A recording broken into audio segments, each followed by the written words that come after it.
What's up YouTube, Jamie the Kid00 here, coming at you guys with a little fun deck. This is going to be something a lot different from my usual tone. A lot of my decks are built for a competitive slant, but this is something that I was almost completely able to build out of my binders, that I've been fooling around with today on Dollar Network. A couple of you guys saw me playing my fiance with it earlier on today, on Sunday of day of filming. And this is a Laval plant synchro type deck, which I've just been having a fair amount of fun with. It's alright, it actually works. It does make a few cool plays, has a few cool interactions. It's by no means a competitive deck, it's definitely like a tier 3 type thing. But I wanted to build a Laval deck with a slant other than just pure OTK. Like, almost everyone's Laval builds that I've ever seen have almost all been OTK. And this is more of a repetitive, I'm able to make a play every turn type deck.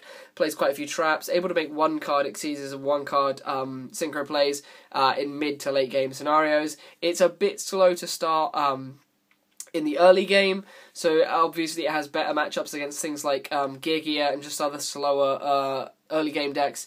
But of course it loses to some of those decks which set up really quickly. I've also tried to make it account for various matchups in the meta, but of course there's only so much you can do when you're playing a non-meta deck against meta decks.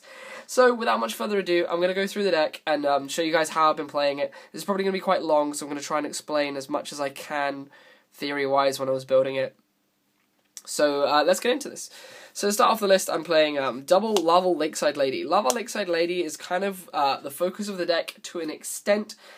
This is your back row out. Basically having Laval Lakeside Lady in tandem with your Volcano Handmaidens turns your Molten Conduction Fields into MSTs, in the fact that you're able to send this, send 3 Handmaidens, and then send a third name with the last Handmaiden's effect. You're instantly able to set up the ability to destroy an opponent's monster, and then you're also setting up your Laval Cannons, which is also another very big focus card of the deck. This is also a target for Crane, so this allows the deck to go into level 6 synchros, including Brotherhood of the Fire Fist, Horse Prince, which is where the plant engine comes into this, and we'll talk about that in a minute. But this card has a lot of utility with a large amount of cards in this deck, so it's definitely a large focal point of the build. I'm then playing 3 copies of Laval Volcano Handmaiden. This card is only in here for 2 to 3 reasons, depending on how you look at it. Reason 1 is the fact that you need to have 3 Lavals in the graveyard as fuel for your Laval Lakeside Lady, and you need to have 3 different names. So I figured I was originally wanted to build this deck without the Handmaidens. And just Foolish Burial 2 cards, because I thought originally Lakeside Lady just needed to banish itself and a Laval. It didn't have any other conditions. And I then actually read it, and it said you need to have the 3 names. So I put in the 3 Laval Volcano Handmaidens, and it worked perfectly. Drawing the Handmaiden isn't that bad, because the deck does try to summon Laval Stennen quite a lot.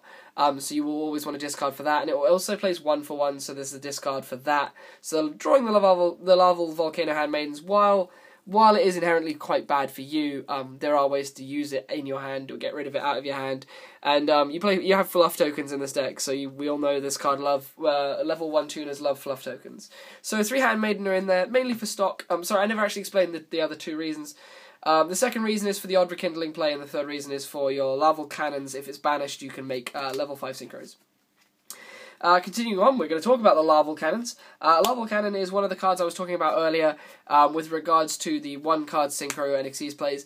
This card, if you have a a Lakeside Lady banished, is a 1-card Black Rose or Stennen, and Stennen is a very, very strong card in my opinion, especially in a format where people are moving away from Mirror Force a bit, and they're moving towards Deep Prison a bit more. There are a lot more targeting effects in the meta now than there are general destruction effects, so Stennen is actually better now than it was before. I don't know if I mentioned this earlier, this is also a 1-card Black Rose. And then if you have Handmaiden banished instead of Lakeside Lady, you have access to your Catastor or your Laval Dragon, which is Laval Dragon is a really, really good card. So 3 cannon, and then the final Laval I'm playing is 1 Laval Magma Cannoneer. This is the 3rd name. I was playing a 4th in the form of Laval Sprite. The reason why I say this is the 3rd name when we are playing cannons is because you never want to send this card off of transmission field, or whatever it's called in English. I never remember it. Conduction field. Well, it's transmission. It's molten transmission field in Japanese. You want to be sending this because it's a rekindling target, whereas Cannon isn't. Cannon is one of the cards you want to draw, so you make your synchro plays out of your banished Lavals. So this is your third name that you're going to be sending to the graveyard every single time you use transmission field for the first time. So that's our Laval engine. Now we're going to move on to some of the more intriguing things. I'm then playing double Lonefire Blossom. Lonefire Blossom is in here as our utility card. It gets us a fire in graveyard for our blaster. This is the thing we least have to worry about. It gets us easy access to a Dandelion, which in tandem with any of the many level 3s that we do end up having on the field, it forms a really good Xyz material with the ability to detach it and get fluff tokens. Lets you make melee with some of the earths which we play in this, so we play a fair few.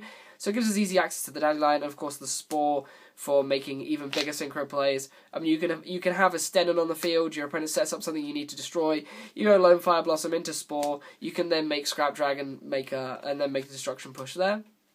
So it gives us a lot of versatility, and it can also be special summoned out by Brotherhood of the Firefist Horse Prince, which is a pretty cool interaction, and it can lead to some pretty nice shenanigans from there.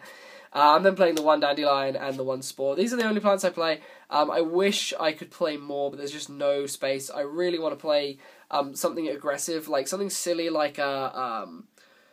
oh, I can't remember the name of it. There's that plant lion thing that's like that can have like 1900 attack and 2000 defense or something to that nature. I can't remember the name of it for the life of me.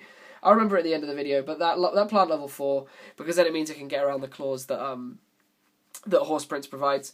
Then if we're playing a plant engine, we have to be playing the Debris Dragon. Debris Dragon has a good synergy with almost everything that I'm about to show you. Well, yeah, a fair few of the cards I'm about to show you, and a fair few of the cards that are in the deck already. So Debris Dragon, again, Black Rose, Orient Dragon. You can make Orient Dragon with the fluff tokens. You can't make it any other way, but... well, with the Debris Dragon anyway.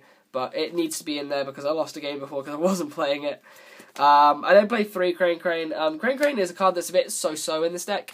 If you get to Crane Crane before you get to your transmission field, this card is going to be really dead. Also, if you basically you want to get to this card after you get to Lonefire or transmission field, and the law of averages states that you should get to this after those because, you know, 5 versus 3, you're likely to draw the 5 before the 3.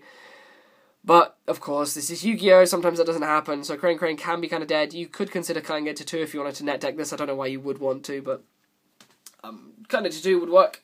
But 3 Crane Crane, because it opens up a lot of plays. It gets us into all of our rank 3 Xyzes and all of our level 6 synchros. So, you'll see, like, this deck focuses around those, basically. So, it has to be in there. Then 1 Spell Striker. Spell Striker is in here because I was originally playing the deck without it. And I played Rota. And sometimes you don't need the cannon, and sometimes Spell Striker is really nice, especially if stuff like your Crane Crane gets Veiled. If you have random tuners if you have a random Lakeside Lady in your hand, you can Lakeside Lady, special Spell Striker, make Horse Prince, or things like that.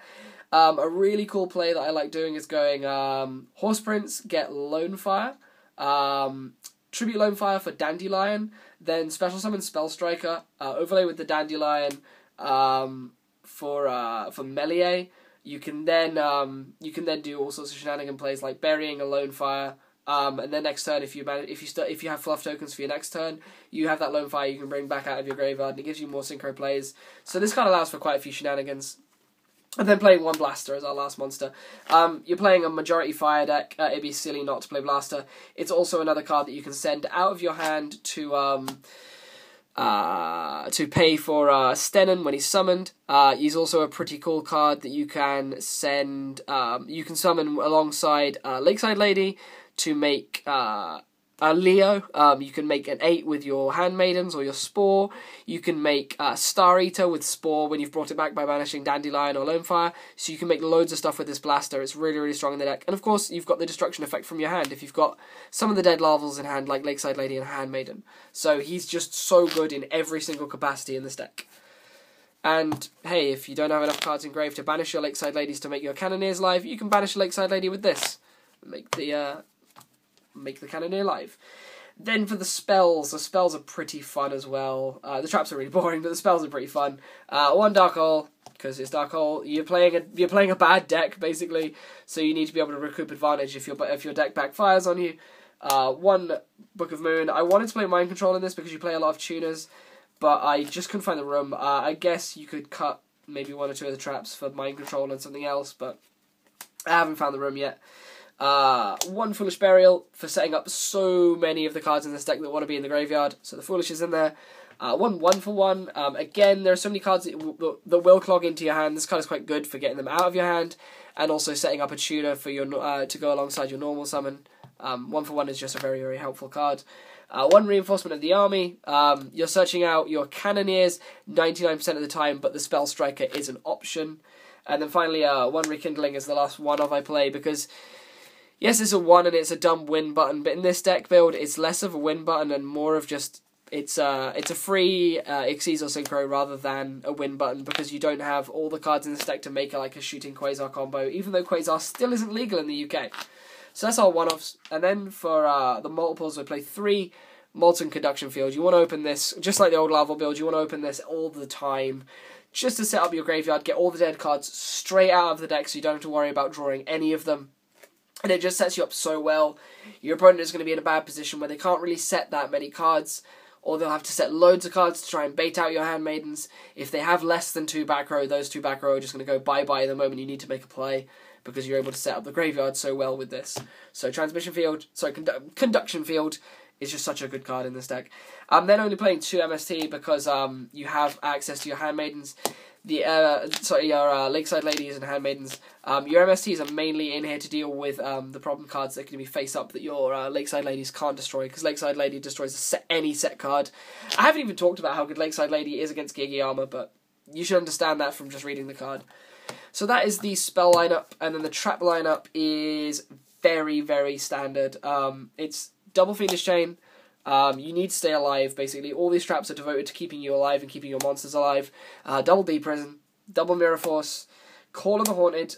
This is the one, I guess, cool pick, because you're playing a plant engine. It's pretty good with Dandelion. It's pretty good with Lakeside Lady when Lakeside Lady is destroyed, because, you know, if you can chain this, get a Lakeside Lady back. If this gets MST'd, you can chain it, get Lakeside Lady, and then this is destroyed. Not Lakeside Lady, Handmaiden, and then this is destroyed. Handmaiden triggers, gets you a Foolish Burial. So it's not terrible.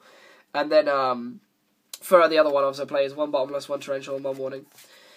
And that is the complete main deck. For the extra deck, there is so much this extra deck wants to play. It seems like every time I build a Synchro / Xyz deck, there's just no room in the extra deck for everything I want to use. So I've tried to fit in all the important things that I make the most. And if you want to make changes, you want to make changes. It's entirely dependent on how you play this deck. So I play 1 Formula Synchron for R2. You can make this quite a lot. It just gives you a free draw, gets you through the deck. I don't play the Shooting Star Dragon, because the only time you're ever going to make the Shooting Star Dragon is when you have Rekindling and Fluff tokens on the field.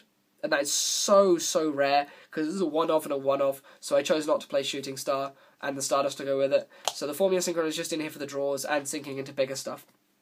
Then for 5s, 1 Allied Justice Catastor. I wanted to play Armades, but I couldn't find it, so Allied Justice Catastor's in here. And this is a stand-in for a Laval Dragoon. This dual slasher should be a Laval Dragoon.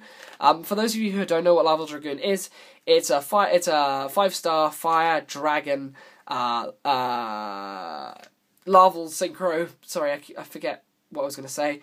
And its effect is you can return 2 of your Lavals out of your graveyard back into the deck, which you usually want to be your Cannoneers, because then you're recycling your Cannoneers, which is always golden.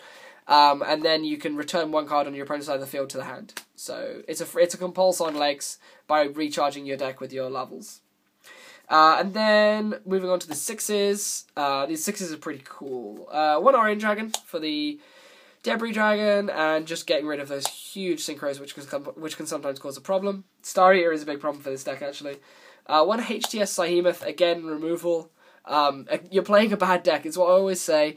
So you want to have as many removal effects as you can get to get over those big bad things that cost your opponent nothing to make. And then playing 1 Brotherhood of the Firefist Horse Prince for the aforementioned plays that I've kept on prattling on about throughout this video. You can make so many cool plays with this. It's just sad that it has the clause you cannot special summon level 5 or higher monsters for the rest of the turn. That absolutely kills me, but you can play around it. And then playing 1 Laval Stenin. I wish I could play more, but there's no real room, and you only ever really make 1, so you can get over it, but sometimes you do want the utility of the second, but you just have to play around that. I'm then playing 1 Black Rose, because you can make it for 1 card, so why not? One Scrap Dragon is our only 8. You very rarely make 8s, and I felt the Scrap Dragon was the best 8, so he's in there for that reason. One Leo for the combination of any 7 and Blaster.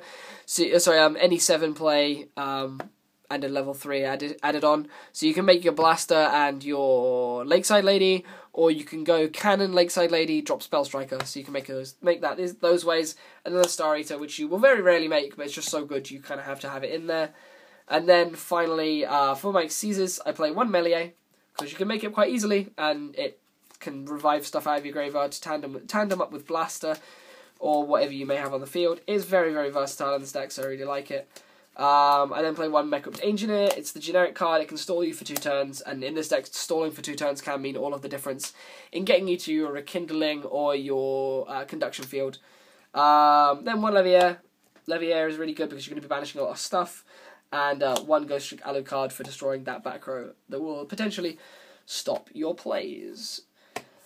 So, this has been a bit of a mouthful deck. I've had to try and explain stuff as fast as I could, and I'm sorry if I did it a bit quickly, if I went through this a bit faster, if you couldn't understand anything I was saying because I was talking very fast.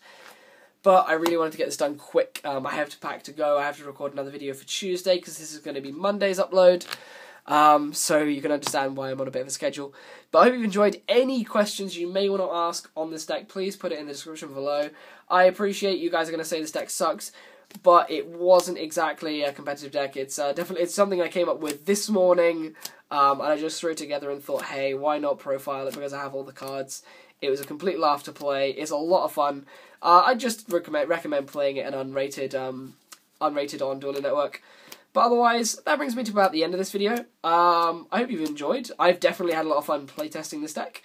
And I hope you have just as much fun when some of you inevitably net deck this.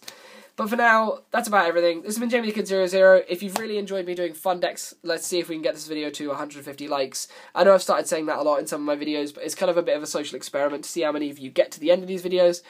And another test to see if you got to the end of this, if you could if you want to comment, please put the word hot in your comment to tell me you got to the end of this video. Yeah, use the word hot in your comment somewhere, even if it just ends with hot in caps, or this deck is hot. So use that word so I know you got to the end of this, because some of you guys don't actually watch my videos and you just read the deck list in the description, which is kind of mean. But yeah, otherwise, that brings me to the end. This has been Jamie the Kid 00. I'll see you guys soon with some more Yu-Gi-Oh! Related content, and I hope you have a wonderful day. Peace out. Bye-bye.